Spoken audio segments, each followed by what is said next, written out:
And let's all stand for the pledge.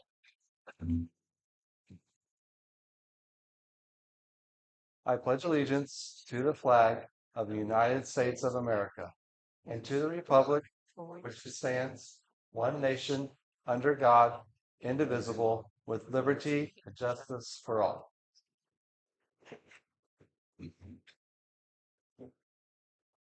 Thank you all for attending. Tonight we have two individuals sign up for our public comment section. If you'll allow me, I'll have a quick rundown of how this operates. The Greenwood Community School Corporation Board of School Trustees recognizes the value of public comment on educational issues and the importance of allowing members of the Greenwood community to express themselves on school matters. Board policy allows for Greenwood school parents, employees, and taxpayers to speak at these meetings. The board permits comments that are respectful, do not name school personnel directly, and are addressed to the board as a whole. Speakers should have signed in prior to the start of the meeting, thank you, providing your name and address in relationship to the district. Each speaker will be called, and we ask that when you come forward to address the board, the time limit will be about 3 minutes, with a total public comment section of 30 minutes. The board asks the delegations around the topic to have one representative speak on behalf of the group. Ms. Tammy Spray, we have a table over there, and just as a reminder, we are being recorded, so making sure you're okay with that. Yep, just fine. Thank you. Just wanted to let you know I gave you a handout. We wanted to invite you to our annual trunk or treat, which is going to be held on Wednesday, the 29th of October. This is our fourth year. What started out as a small community event has grown into a rather large community event. This year, already signed up, we've got several of our high school groups, the NHS, we have the Service Club, DECA, the SCCA. For the first time this year, the middle school is going to have the robotics team come and bring a couple of robots to, have demonstrations. That's kind of fun. Our food truck from last year sold their truck. So unfortunately, the Hillbilly Hot Dogs won't be joining us, but we have a couple of others that are. So we're kind of excited about that. We are going to make some changes to the way that we're working it this year so that we can get everybody through and get everybody home since it's a weeknight. So we'll open up our gates at 6. We're going to close the line at 7:30, close the gates at 8, and then be done hopefully by about 8:30 with everybody coming through.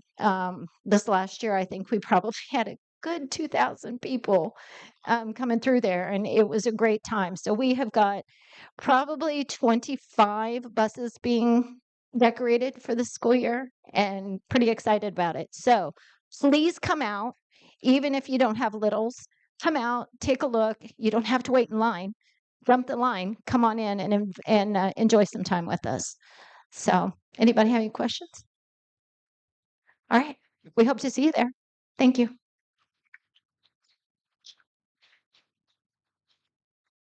Our second community member is Laura Chisholm. I accidentally signed up to speak, but I was very dutiful and I thought that was the attendance sheet. So I'm just okay. glad to be here, and this is my first time. So Welcome. so Thank you for coming to the meeting. that now I know that I'm. Don't put your name down or you have to talk. Don't put my name down. So, but I'm glad to be here. I was trying to find you, and obviously I didn't. I was going to introduce myself, but No worries. thanks for coming. Yeah, I'll talk to you after the meeting. But you're good. Thanks for being here. That's good. If I could, I would like to also add to our speaker list tonight, Mr. Jared Watson. Mr. Watson rushed up here. Thank you. He was at the volleyball, sprinted. Good. He would like to speak to the board about the construction that's taking place right now with the city, and it has always been considered Woodman Boulevard. I will just say the other day in church, I typically sit a row or so behind Mr. Watson. The minister said, "Get up, talk to somebody, tell them about something you need, to have prayer about this week." Mr. Watson turned around, grabbed me, and said, "I got to talk to you about this." And so it was about Woodman Boulevard. And so I'll turn it over to you, Mr. Watson, and let you share your thoughts that are really I love them. They're good. I thought while it just hadn't really been realistic until right now, which is the construction and the May we have you construction. speak in the mic, please? Oh, yeah. The construction made me think this would be the ideal time to bring this out. And I love, there's so much to that goes into the Woodman way, but I think one of them is, always trying to find the positive. And with, so many people upset about the roundabout and upset about the construction, I thought, man, this would be a great thing to do so we can find something positive out of it. And the Woodman way goes back a long time. The first time I heard it was about 20 years ago. We were terrible in football and we were competing, but we were terrible. And then we went and played Plainfield, and I think they were number 2 in the state. And somehow we beat them. And then we get home, we're talking as coaches, and one of our assistant coaches had said, we're thinking, how did we win that game? How did that happen? And one of our coaches, who was an old Greenwood guy, said, well, I think it's just the Woodman way. That's just the Woodman way. And that is the Woodman way. We have some disadvantages and some obstacles against us, but never ever do we use those as an excuse. We're always trying to get each and every one of our kids to reach their ceiling of potential. We try to focus on who they are as kids. We try to focus on hard work, being more important than talent, and that's the Woodman way, and that's what the Woodman way means to me. And it might mean something else to you. It might mean something else to you. It might mean something else to you. But this is and I know you guys know this because you're sitting in a board meeting and you're sitting up here. Man, this is a special, special place. But we do things different. We have to, and we have to find a way to be successful, no matter what the obstacles, no matter what the circumstances are.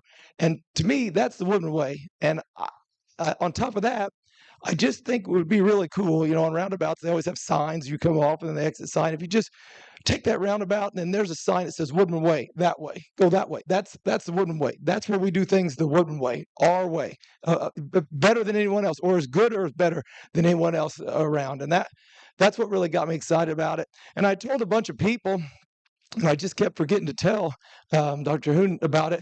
And every person I said, that's a great idea. That's a great idea. That's a great idea. So many people said it's a great idea to the point I was getting upset with people that I was the only one that thought of it. Like, why didn't someone else think of this?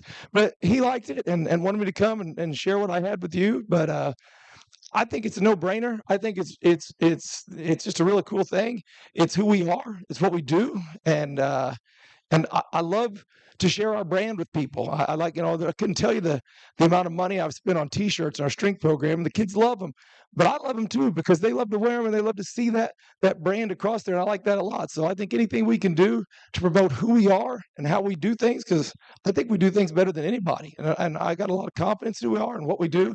So anything we can do to get our name out there and the way we do things, I think is nothing but a positive. So I don't know if you want me to address any questions or anything, or if that's just what you wanted right there, but Perfect. that's Yeah. that's just what's in my heart. So What Jared is really saying is, to consider changing Woodman Boulevard to Woodman Way. And I kind of had sent a note to you all about that to kind of prep you for tonight, so you know. But that's kind of essentially what you're asking is. And so I think what would happen is we've reached out to the city. The city is all on board with it. They don't think it's a big deal. There are no addresses associated with Woodman Boulevard. It is literally just our name on our driveway into our school.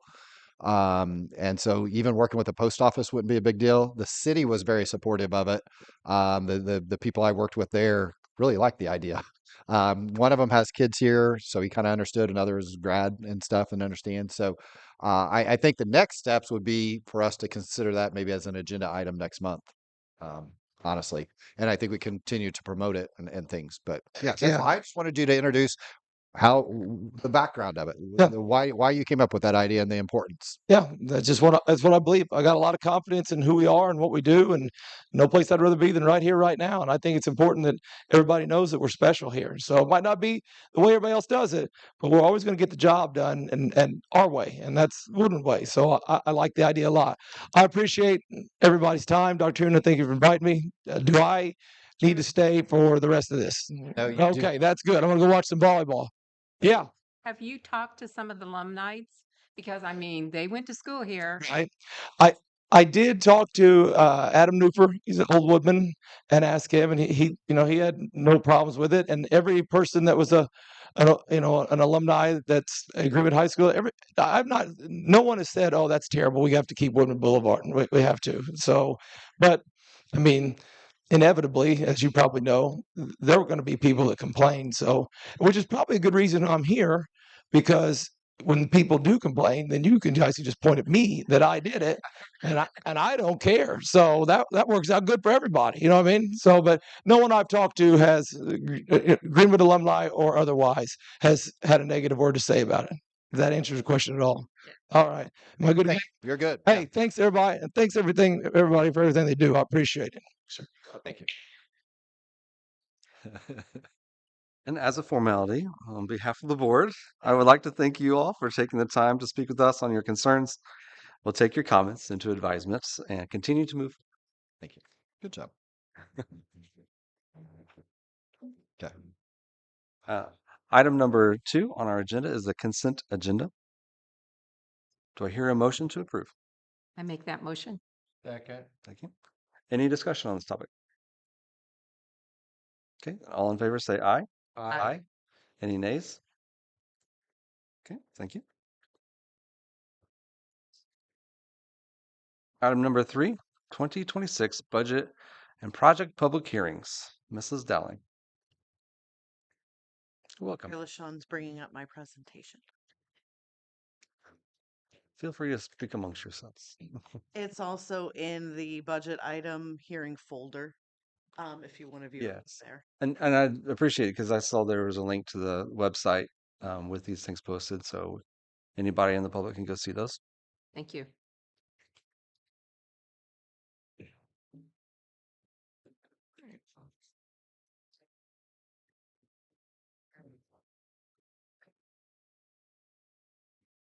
I'm just going to get started. So the first part of this is the budget hearing of the Form 3, as well as the plan hearing for the Form 3, which is the advertised budgets and levies, as well as the capital projects plan. So I'm going to start with the budget hearing first.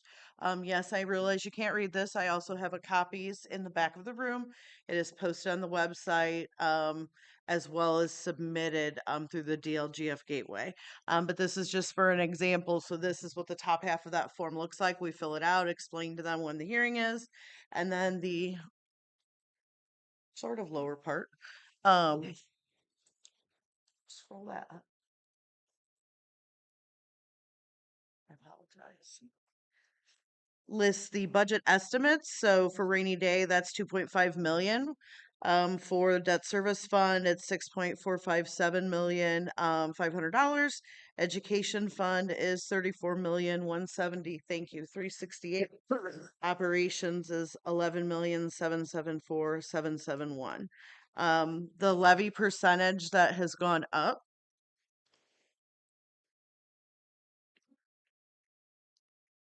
If you remember, we've talked about the debt service issuance that we have forthcoming. There's an estimate in there for that repayment based on a 10-year repayment at level debt, as well as then the levy was allowed to grow in operations by 4%.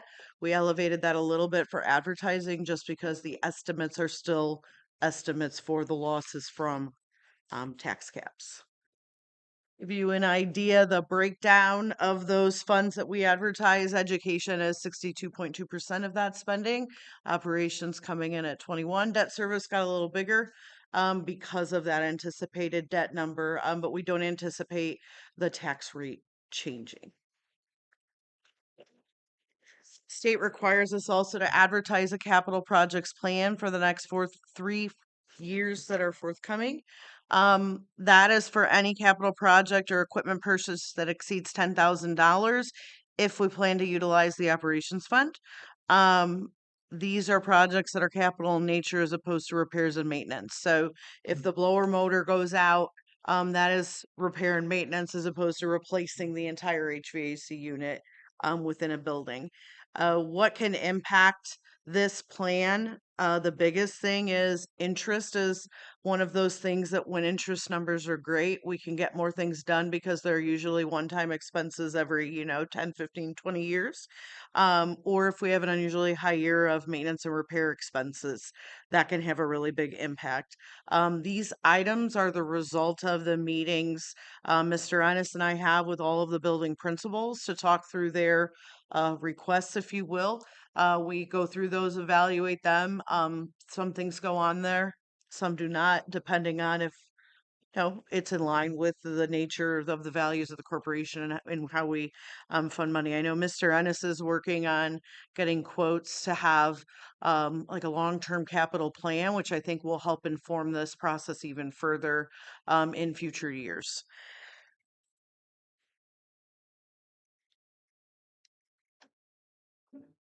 Next is the bus replacement. This is a 5-year plan mandated.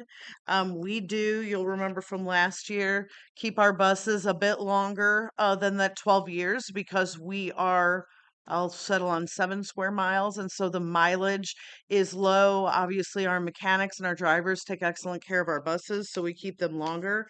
We are able to adjust after year 2. It's really for next year, but we keep a 5-year out just in case. We replace 2 in 2025 and we'll replace 2 out of 2026 funds. And then you can see we have 3 built in 2027. And I think right now Mr. Ennis is also evaluating that with his new lead mechanic, just to ensure everything's in line and we're replacing what needs to be replaced. I want to point out for Mr. Napier, though, from Capital Projects, you notice that the mowers are on there for a rotation, like we all discussed. So Thank you. have a replacement The plan years for come. those. Are there any questions about the plans themselves or the Form 3, which is the advertised piece? And then it's the hearing, so if there's anyone in the public that would like to comment or ask questions. Question. In the pie chart, you showed that 62.2% of our fund was for education. Out of the budgeted funds, yes. Okay. And is there a state expectation of what that percentage needs to be? We have to spend, so that means the 62.2% is representative of the total amount that we're advertising at that 54 million. We're required for our state tuition support to spend, it was 62%, it will go up to 65. Of that has to go towards teacher salary and benefits. We have met the metric ever since that has been in place. It goes up for what will be fiscal year 26, I believe, to 65%. Okay. So that's not this budget cycle, it's next year that will Well, go up? part of it'll be next Oh, yeah, because right. it'll Because they're July our 1 calendar. be Yeah. the new fiscal year for the state. Like we're in it actually, I think. Yeah. But yes, so it was 62, the most recent. We were over the 62%. We had some additional staff, certified staff ads that will contribute to that Yeah. going forward. And we're also verifying just numbers to make sure the state changes those rules a little bit every year about who can count and who can't count. And Mm, so we always want to make sure that we have the right people in the right places. thanks. Also, in the capital projects plan, that was a long list of interesting things. So again, everybody can go see that on our website. How do we decide between budgeting for some of those items or using like the bond process like we're doing for some items this year? So we don't obviously bond every year. So we're not issuing capital every year to do work. And so what we've done historically is if we have funds available, there could be that we sell bonds at a premium that might allow us to do a little more. And so maybe there's something that we look at and say, okay, well, you know what, at the high school, this really needs to get done. And we have the funds because we sold at a premium.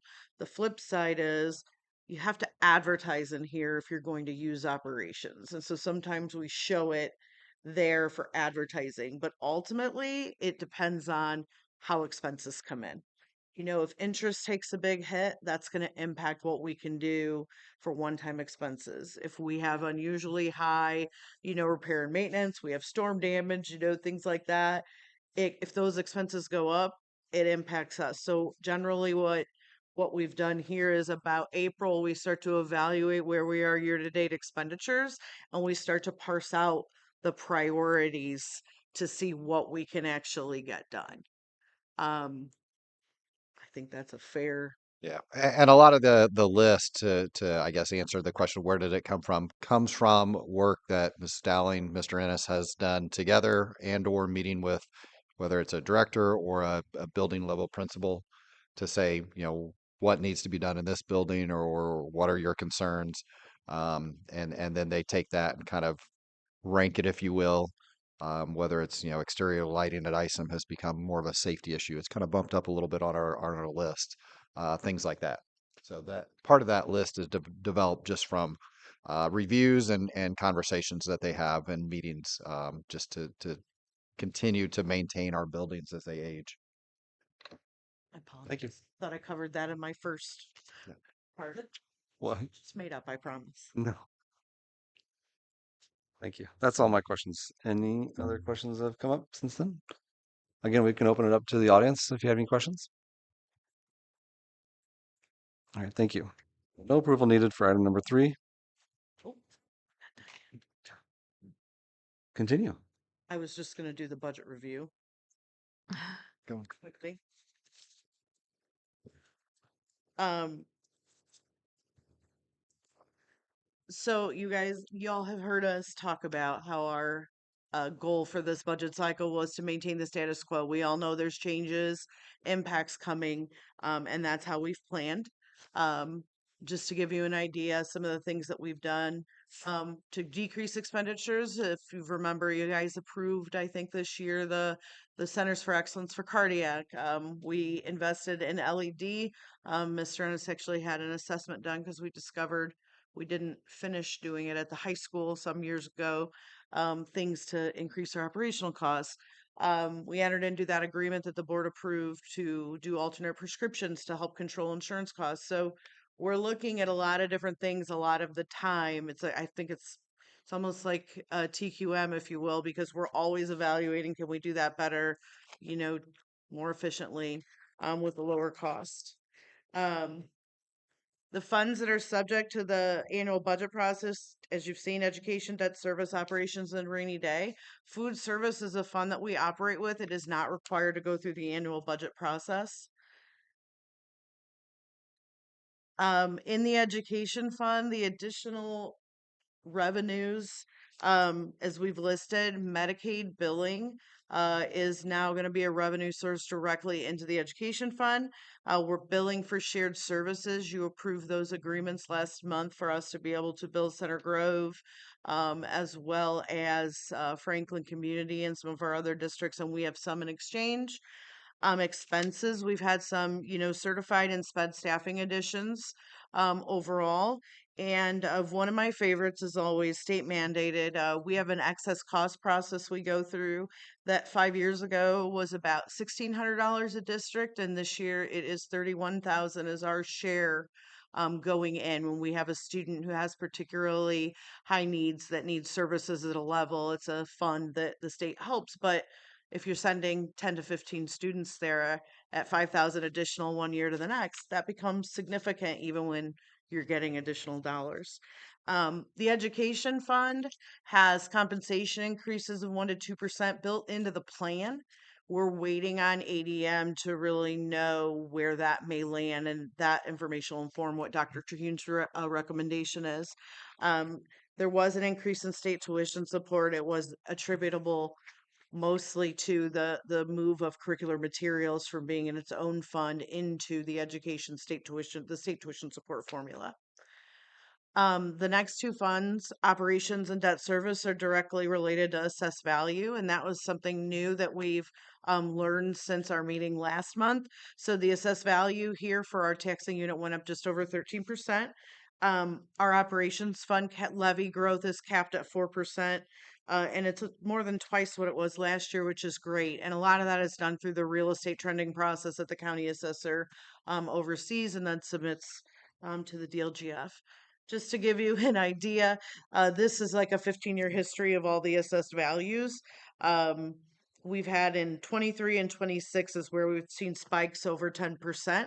But the 10-year average is just over 6%. So the change of the cap at 4, if the growth is at 13, taxpayers will see some relief as well as the credits from the homestead deduction. Oh, that's right. I didn't see that. It's doing that. The increase, as I mentioned earlier in the levy budget, is the new debt repayment estimate, which is 1.3 million is the estimate. We think it's going to be about under that at about 1.2 something. The actual number will be determined once we do the closing. We'll sell around the end of this month or in early October, and then we'll report that back to the board about what those final numbers are with the repayment schedule, amortization, all of that fun stuff. Our goal was a 10-year level debt repayment and to keep the tax rate under 40% so that we stay off of the list of additional advertising requirements for being over that. Operations fund estimated revenue is still sitting at 725,000 from SEA 1. Reduced interest revenue based on what we're seeing out there is about $500,000. Again, if that performs over, then we'll look at being able to do some other things with that and maybe look at an additional appropriation. There is no change in the amount from the education fund to the operations fund transfer. It has been 3.4 million. I believe 2025 is the 4th year, so 2026 will be the 5th. I mentioned that levy was able to grow by 4%, which does help offset some of that loss overall from the changes. We're looking at the additional revenue for indirect cost billing. That's an application we'll file after first of the year. It will impact half of 2026. We'll be able to get a full year in 27. So food service, when you think about what it costs to offer CEP for our students, increase in trash fees, utilities, all those things, this allows us to recoup some of that to the operations fund. Because in the end, food service is a business, and so it's a business expense that would be appropriate to charge. Our property casualty insurance, we actually went to market right before I started. So this was directly attributable to some claims history that we have, and it just is what it is, but it's an additional cost that we really didn't have much control over. Utility cost increases. I love hearing that schools need to do more with less, but the IURC, the Indiana Utility Regulatory Commission, has a lot of rate increase hearings on their docket. And so those continue to come. And we're seeing rate increases for tariff adjustments through the IURC. And then tariffs. I've gotten my first tariff related increase. We actually had to sign off on school buses that we had ordered previously, an increase of $3,500 per bus for the tariffs. So that's the first verifiable where I've had to actually alter a purchase order. So we're starting to see some of that stuff come through. Rainy day fund, we are not adding to that cash balance. It's stayed right about where it is at, which is just over 6 million. It can be used for emergency expenses. We've utilized it for cash flow purposes on long lead time items, and then we repay it by the end of the year. Most recently would be to order the equipment for the weight room upgrades, things like that. And then once everything comes in, we sell the bonds, we'll repay it.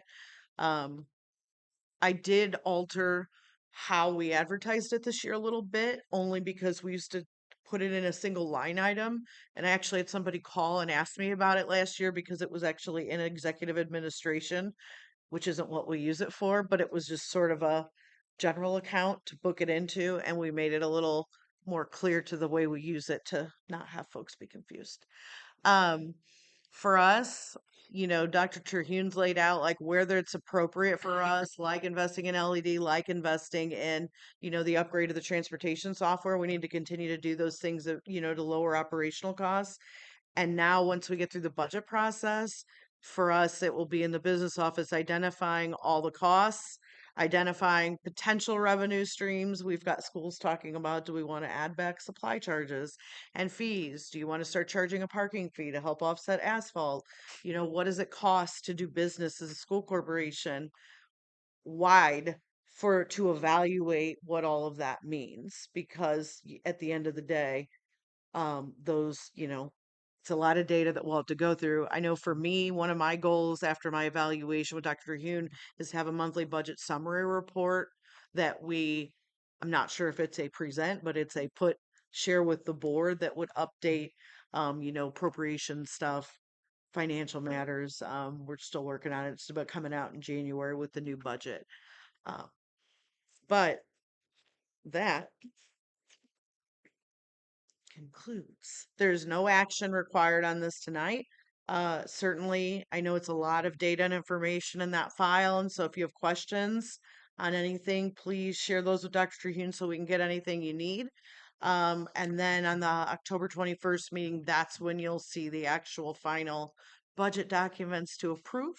And if there's any questions, happy to help, happy to take suggestions if there's other things you'd like to see in the future.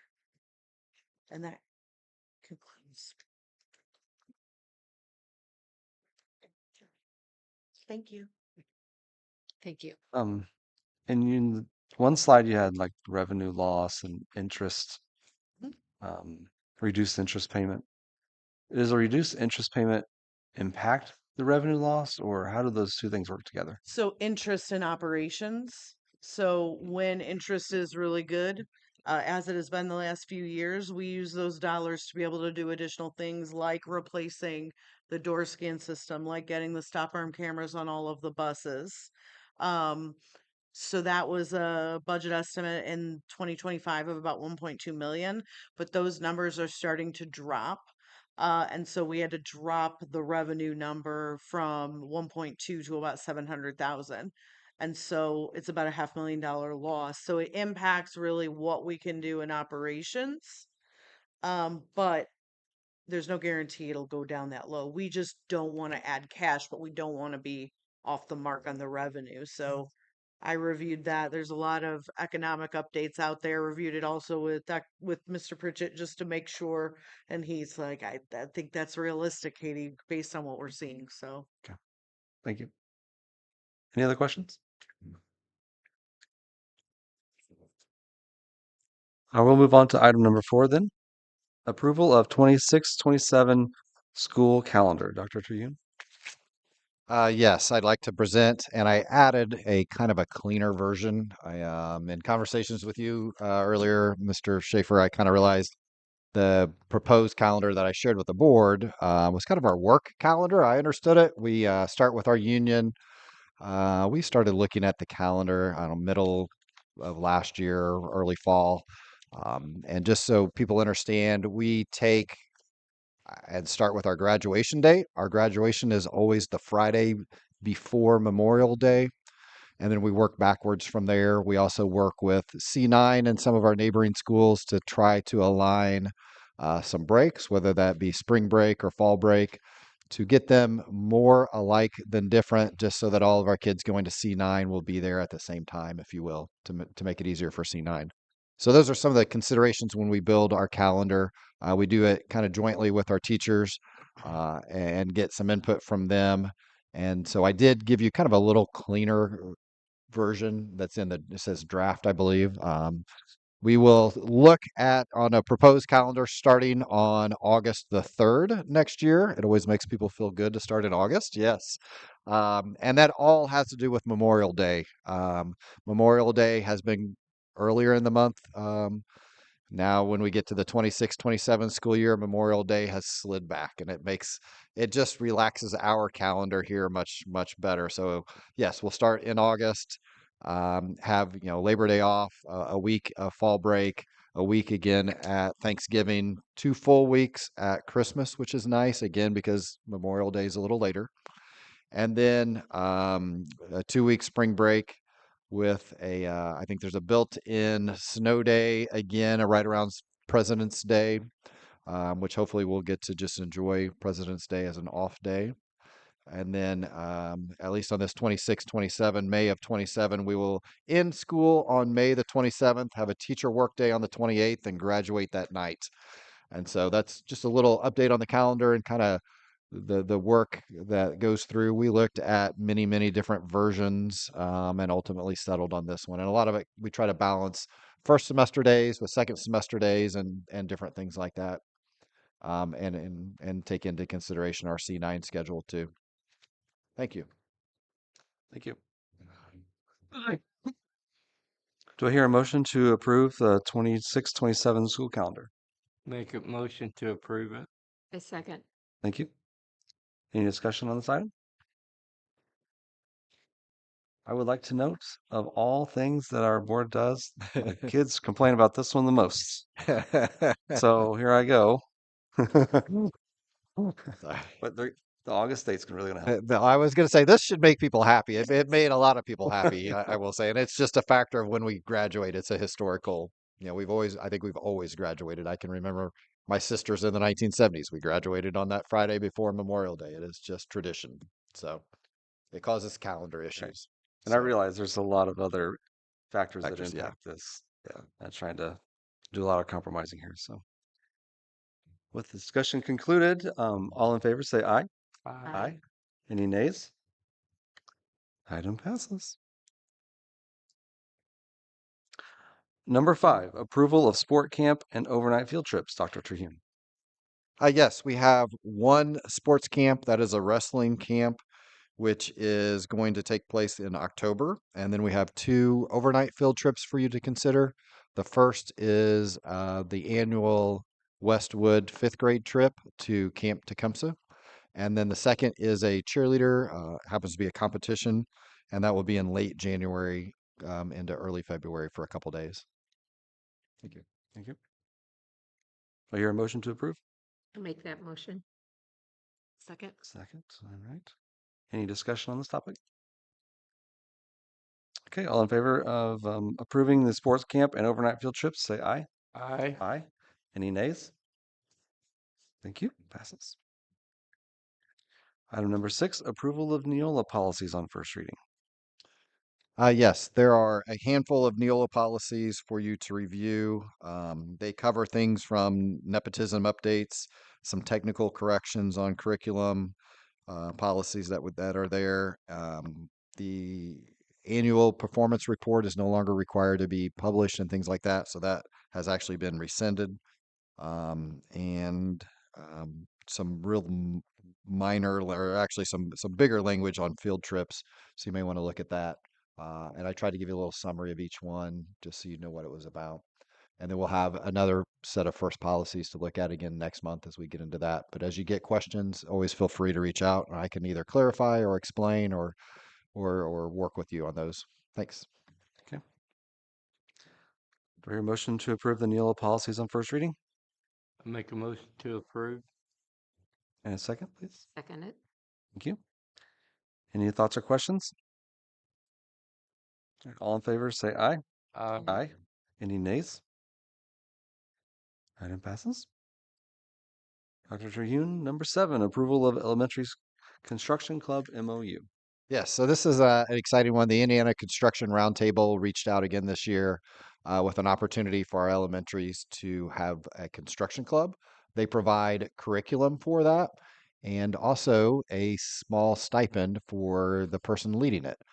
Each of our 4 elementaries has a volunteer that wants to lead the program, if you will. And I think if you remember not too long ago, Northeast, Mr. Macy brought his kids in and kind of demonstrated some of the things that they did during his construction time. So he will be continuing that on at Northeast. But what I'm ultimately asking for is permission for us to sign the agreement or MOU with the Indiana Construction Roundtable to sponsor that, and then provide the small stipend to our sponsors. And it's a really good thing. It just um, helps our kids learn more about different construction trades, different opportunities that are out there. They also visit a construction site and just see things in action. So it's a good experience for our 4th and 5th graders, mostly 5th graders, but sometimes 4th graders, depending on the school. Thank you.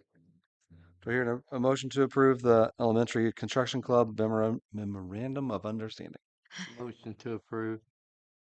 Second it. We'll give that one to Miss Miller. Any discussion on this topic? Okay, I think it's awesome that this is growing this year. All the elementary kids will get a chance to participate, so that's fantastic. I appreciate all the folks that are working to support this and the kids that have that interest. Right, all in favor, say aye. Aye. Aye. Any nays? Item passes. Number 8, approval of amended pricing with Kelly Education Services. Mrs. Dowling. Thank you, Mr. President. The district has been in a partnership with Kelly Education Services. We might have been one of their very first back in the day when they first came to fruition. And we've generally adjusted the costs that we pay per sub based on the kind of compensation increases the district does as a whole. So for example, 2 years ago, we were at 101.27, we went up to 104.39. This year, we became aware that some of our districts around us, Clark Pleasant, Perry Township, both went up to $125 a day. Franklin Township, excuse me, Franklin Community is at Franklin Township is at 110. And so we were at 104.39. Mrs. Bauer went through and evaluated the costs, and essentially our recommendation, Dr. Terhune, was to increase that to $115 a day for a sub. We can't meet the 125, but we need to be competitive, and at 104.39 we are not. And so essentially this adjusts all of those rates, the teacher rate. It's a similar increase for the paraprofessional as well as those long-term certified teachers positions, but obviously the sub teachers are the most common classification. And so we would just ask that you consider approving the new pricing so that we can continue to have 80% minimum fill rates for our substitute needs. Do I hear a motion to approve the amended pricing with Kelly Educational Services? I make that motion. Do I hear a second? Second. Thank you. Any discussion on this topic? I am glad to see it done. I really am, because I've heard a lot about our subs are not getting paid. I mean, a lot of them have talked to me about that. And so I'm glad to see us raising it a little bit. We do every couple years go through and kind of evaluate where we stand with some of our neighbors and try to bump it accordingly. So, and it's been a couple years, besides a small percent here or there, but it's been a couple years since we bumped it up Yeah. a lot. So, yeah. Sure. Agreed. All in favor, say aye. Aye. Any nays? Item passes. Number 9, approval of renewal agreement for school-based providers. This agreement is for what we term adult and child. Adult and child is provider in all 6 of our schools for our kids to have some behavioral supports, mental health supports, counseling, if you will. That goes beyond what we can offer through our guidance counselors or our student service advisors. So this is agreement to continue those. They've been, I would say, very successful. We've had about 7% of our kids, I believe, and Mrs. Lambert's shaking her head. Yes, I've got the number pretty close. 7% of our kids last year interacted with or received services through adult and child. And so it's a beneficial service that we're allowed or able to provide, and we just want to continue on with that. And that's what this will allow us to do. Thank you. Do I hear a motion to approve the renewal? So be it. I second. Thank you. We're helping you out here a little bit. A little lengthy title. You are. Yeah. All right. Any discussion on this item? All right. For the record, we're approving the renewal agreement for school-based providers. All in favor, say aye. Aye. Aye. Any nays? Item passes. And last on this portion of the agenda, Mrs. Dowling, approval of fundraisers. Thank you, Mr. President. We had some fundraisers come in, some stragglers that we wanted to get on here because the folks put a lot of effort and thought into this. It's our high school IMC or our district librarian trying to have some student events they can help fund through selling things within the library. Woodman Theater to help fund for makeup kits for students who need them that are in theater. And then one of our FACS teachers, they're talking about having a wings challenge for staff. Only for staff, because otherwise we'd be in trouble with the USDA. But all worthwhile, all going to go back and support our students and our teachers. And so we would ask you consider approving those this evening, please. Thank you. For your motion to approve fundraisers. I make that motion. Thank you. I'll second. Any discussion, questions? Okay, all in favor say aye. Aye. Aye. Aye. Any nays? All right. Into our reports section, we have Essential 9 report. However, Ms. Martin is unable to attend today, and no other updates were passed on to you, Dr. Treen. No, she did not. She was she's under the weather. That's why she's not here tonight. She was not able to attend the meeting at C9 either. So, Okay. so we wish her well and hopefully speedy recovery. Thank you. The second item is ISBA, and I just have a short report. Some time I spent at the fall conference Monday and Tuesday. Today's Tuesday. Monday and today of this week. Um, this is the first time I've been to the fall conference. It was hosted at the convention center downtown, and I got so much out of my time there. Sometimes, you'll get to go to the fall like regional meeting coming up in October. Or is that November? It's in November this year. And those are short updates. These were really helpful, like sessions where you get to spend an hour or someone talking on specific topic like strategic planning, kind of roles between us and the superintendent, how we build communities for our students and staff to make sure they feel like a sense of belonging in their personal lives. There was a lot of really helpful sessions and talks that we had there. Dr. Tribune attended as well. I'm sure hopefully he got a lot Yeah, of good I went to a couple good sessions on communicating with our community and things like that. Those were the big ones that I kind of hit. Yeah. I think so. It was good. So when this comes up next year, I just encourage you guys to like look into that. Um, Sometimes I know as new board members, you don't always know what's going on out there, but we'll try to make sure that you know about that. And my going for the first time this year, hopefully I can just stress the value that I got from that. So I appreciate Dr. Trinian and the corporation supporting my attendance to that this year.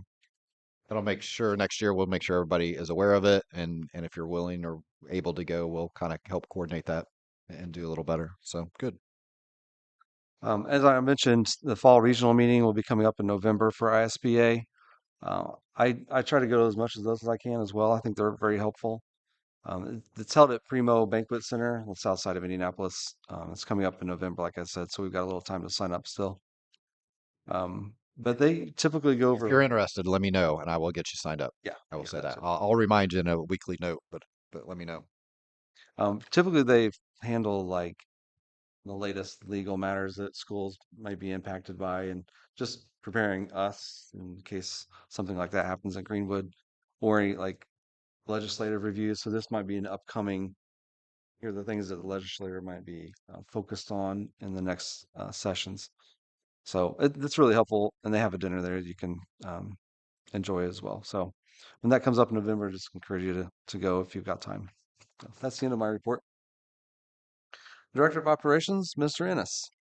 Thank you, President. I want to just highlight a couple of different things going on in operations. First of all, it's staff related, and just how many great things that are going on and a lot of moving parts. And I'm going to start first of all with the bus drivers.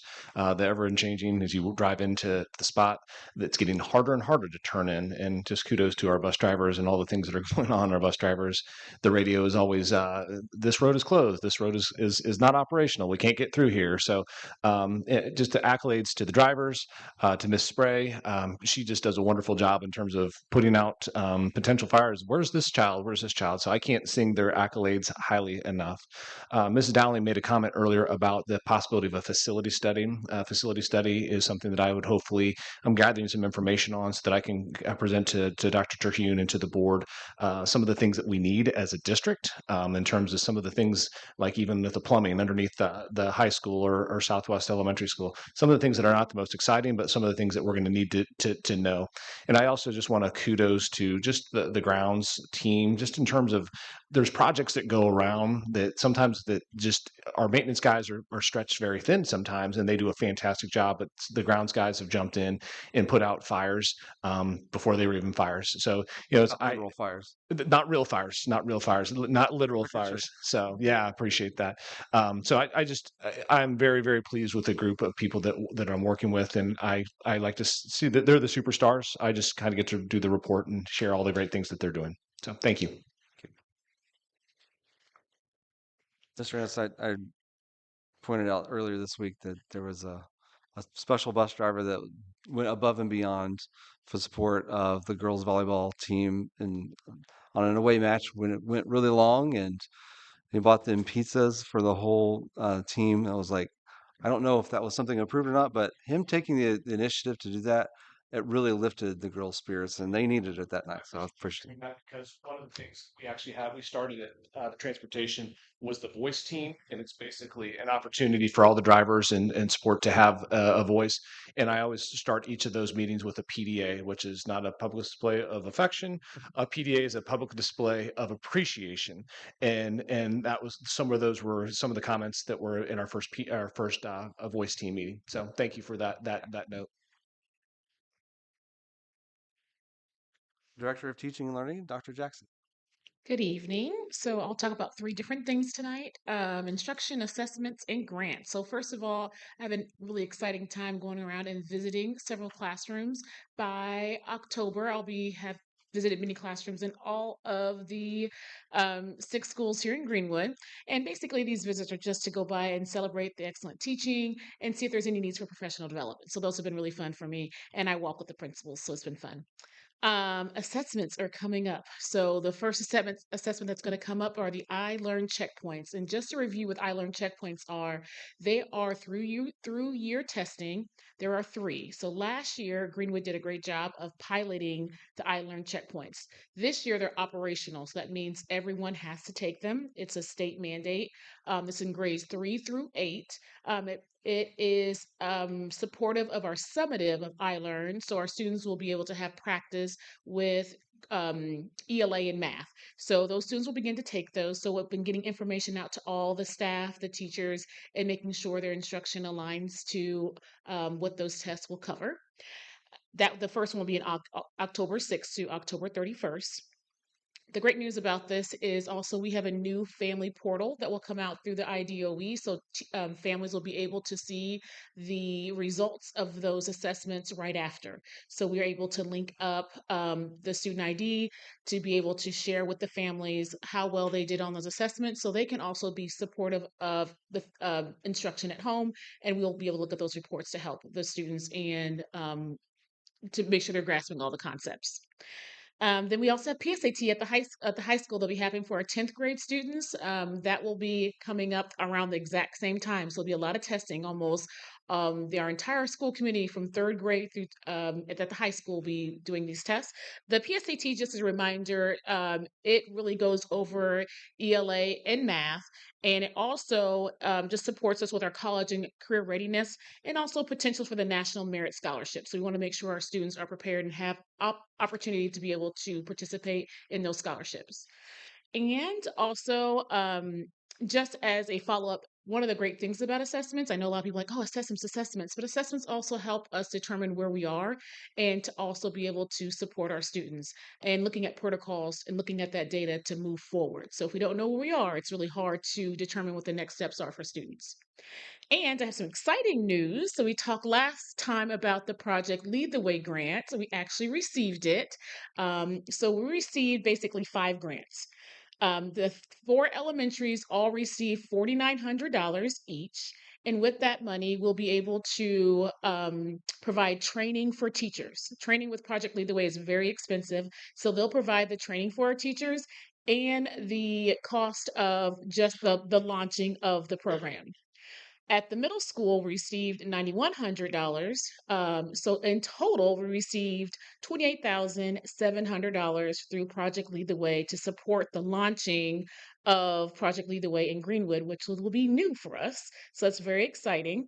Um, I also, like I said, mentioned before, I've also asked for another grant through the IDOE, which will be 37,500. That will support the durables that are needed, all the kits that are needed to support Project Lead the Way. So it's kind of in tandem. So we're waiting on that last grant, but what we have now is to launch it and all the training. So very excited about that. And the great news about the money from Project Lead the Way, it's a 3-year investment. So for 3 years, our staff will be able to get trained, and this is a long-term effect and sustainability of Project Lead the Way in the district. So very excited about that. That's And great. that's all I have. That's like over $60,000 if it's all realized, right? And we got 28,700 right now. Yeah, yeah.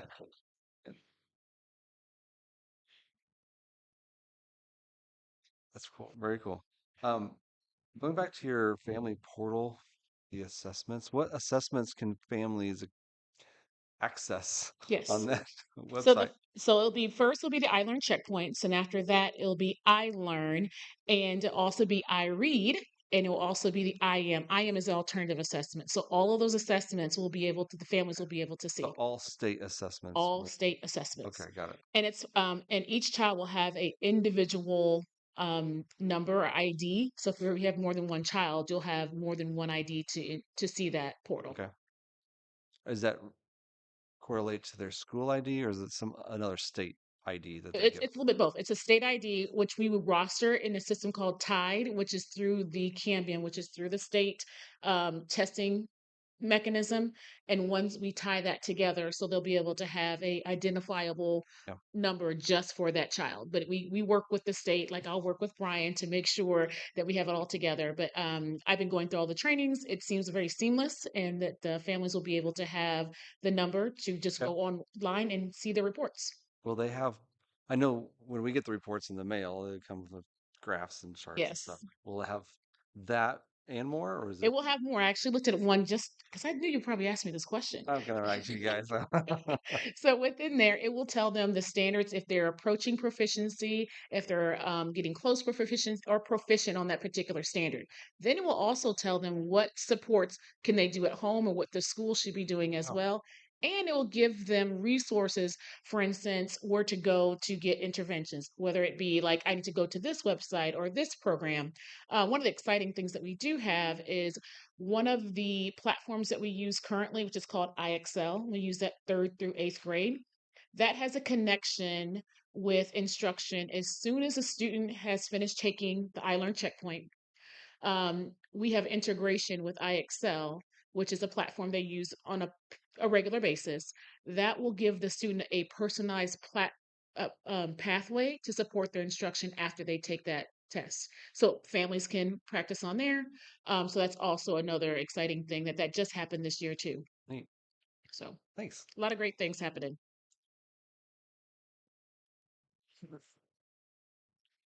Mrs. Lambert, our Director of Student Services, you have a report today? A short one, yes. I'm going to continue with a lot of great things happening. So we are completing our September roster for special education students. So we are matching with special programs in Power School, just making sure all kids are accounted for before our December 1 count. And that program is running smoothly. Teachers are in a really great groove with it. Second, we have a high school student, because Brian's going to talk about an elementary family here in a moment, who is transitioning here from Rise, and he pitched an idea to Mr. Gassaway to start a student club at the high school. So he wrote it out, he practiced it with his teacher one on one, he presented it to her first as a practice. He got to pitch it to Mr. Gassaway, and Mr. Gassaway approved it. And I received a video of the students celebrating, and it was very exciting. And he has a logo, and he had his first call out meeting last week, and there were several students that attended and very interested.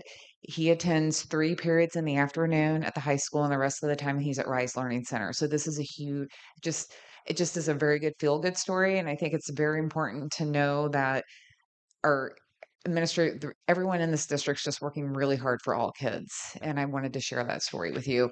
And I can't show the video, but the student was very excited. I know Terry's smiling, and we had a good moment when we had some internet interruptions last week. We were watching the video and celebrating for him. So it's just a good moment. Fantastic. It really just supports the stuff that Dr. Trujillo and I heard about creating communities and sense of belonging for everybody. It's really neat. Mr. Trivet, Director of Technology. Yeah, I've got a couple updates. It'll be quick though. So we were testing out Verkada Guest across the high school and Southwest Elementary last month. Had some really good feedback, so we've decided to move forward with that. That will be photo ID checking of all visitors coming into the school, as well as tracking students coming in and out as they leave, updating PowerSchool appropriately. So we're excited to get that going for all of our buildings. It'll be very good for them, and they'll have another peace of mind about who's coming into their buildings each and every day. The other thing Jill alluded to earlier was we have a member of my staff who is hearing impaired, Derek Diss. He is our elementary building technician. He services all 4 elementaries, does a great job. Well, he took it upon himself. He heard that there was a family with a child that was coming into Isom Elementary that was hearing impaired as well. So he took it upon himself to go make contact with his family, talk with this student, make him feel welcome and a part of Greenwood right from the get-go. And he just does great work in general, but he really went above and beyond in a non-technical way, but a personal way to really help this family feel like they belong to this community and this school corporation. So much to brag about. There are good things going on. There are good things. Yeah, this new student moved to here, I think, from out of state, and had previously attended not a public school, but a school for the deaf, if you will. And so I think they may end up staying at ISOM because of some of the things that Derek just made him feel comfortable with and stuff. So it was really nice. It was good to hear. Thank you. And thanks for keeping the internet on as long as it can. At least for the I'm meeting trying. tonight. Thank Yeah, you. we're trying. About it. Yeah. Speaking of talking, Mrs. Dowling, you're up next. Wow. I'll have the How would you said shortest. that? Thank you, Mr. Napier. It's I early. mentioned during the budget, we got some preliminary data on the metrics for the transfer from education operations, which the state limits to 15%. Our preliminary report was we're at 10.04%, so well under the 15, and we have that number tends to go down because we've kept it flat. The teacher compensation that we're going through 0.36%. So we were right over there, but we wanted to validate some things because they've changed some of the requirements. I want to, I think, remind everyone, Greenwood has had an open boundary, a transfer student process for a number of years. And it's a process Dr. Trujillo manages along with Mr. LaShawn. I think it's a lot for them when it's in transfer season because I see it all coming in. But for this district, that's a difference in $5.5 million in revenue. And I just think it's important. They have standards that they follow. They're stringent to it, application, all that fun stuff. I don't have to do any of that part, but I do count the numbers. And it's $5.5 million. And that's one of the reasons this district has been able to retain its financial solvency, in addition to good stewardship. But I just think it's important to note that. And I have just a little personal point of happiness. So I signed a contract to build a house within the school boundary.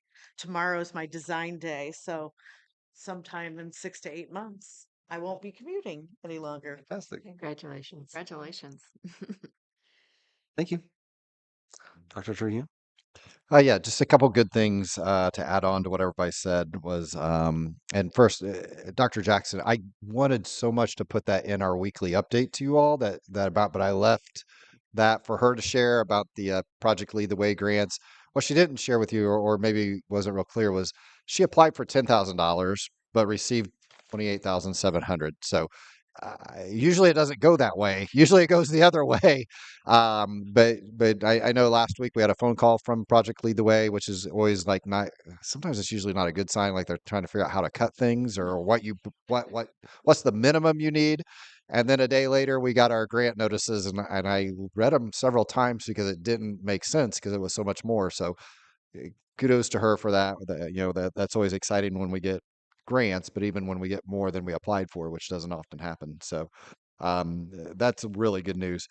Denise Green, our journalism teacher, who always has great things going on, sent us a note earlier this week or yesterday, I guess, that she'd received feedback from the Indiana High School Press Association that our 24, 25 work with the school newspaper and the school newspaper website were both rated as superior or excellent, which means they move on now to a kind of a state championship kind of review, if you will.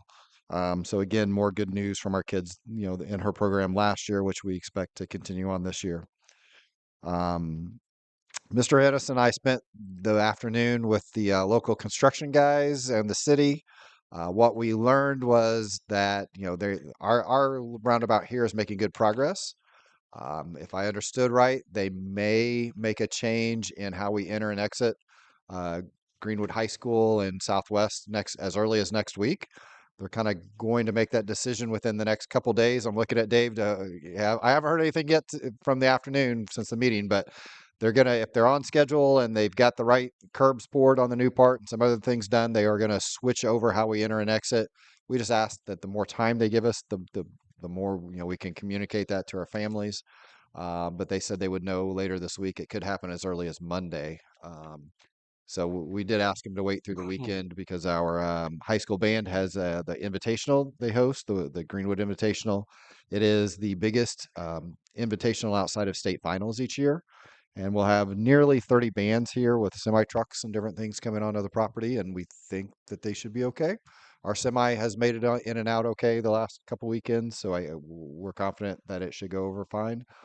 We've tried to let people know there is construction, but it's open. And congratulations also to the Marching Woodmen last week. They took the grand champion prize, not just first place, but overall first place at Paoli. So we, hopefully off to a good start in the year, and we'll continue on with that. And then one last bit of good news last week was our first home football game. It went relatively well, with the exception of the final score. But other great parts of the night, our Education Foundation sponsored kind of highlight mental health during the week, and then had some giveaways at the game and had some vendors there. But they sponsored different activities for our kids to learn about, how do you get involved with mental health? What does a career in that look like? How do you support a friend? And just did some really good sessions that our kids took advantage of and did a nice thing. So kudos to our Education Foundation for sponsoring that. And then the last part was one of our students is special needs student in the high school, never been to a football game. Some of our kids talked him into going.